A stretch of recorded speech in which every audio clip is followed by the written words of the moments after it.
Ever heard of a PPO network when looking for a doctor in the US with your travel medical insurance policy? Let's talk about PPO networks and how they work. Don't worry, we'll make it simple and easy to understand.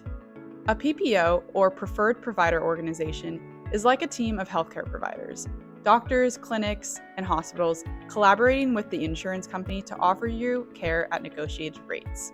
It's designed to give you maximum benefits, often including 100% coverage for most policies after the deductible.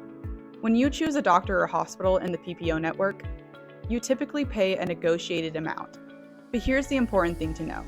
Just because a provider is in the network doesn't mean your insurance will cover everything. If a service isn't covered by your plan or an exclusion, you'll still need to pay for it, even if the provider is in network. Learn what's excluded by reviewing your policy documents. Understanding this can help you avoid surprises. Here's how you can make the most of your PPO network.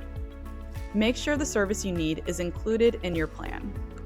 Find out what your share of the cost will be ahead of time, including any deductibles or copays. Check if the provider is in network by calling them in advance. Print or download your insurance ID card. Provide your insurance ID card when checking in, and the name of the PPO network. Why do this? They may not recognize visitors' coverage and can help avoid any confusion. This way, you'll feel confident about your choices. And that's it. PPO networks can be a great way to get quality care and maximize your coverage, but knowing the details of your plan makes all the difference. Thanks for letting us share this with you. This is Visitors Coverage Insurance for the way you travel.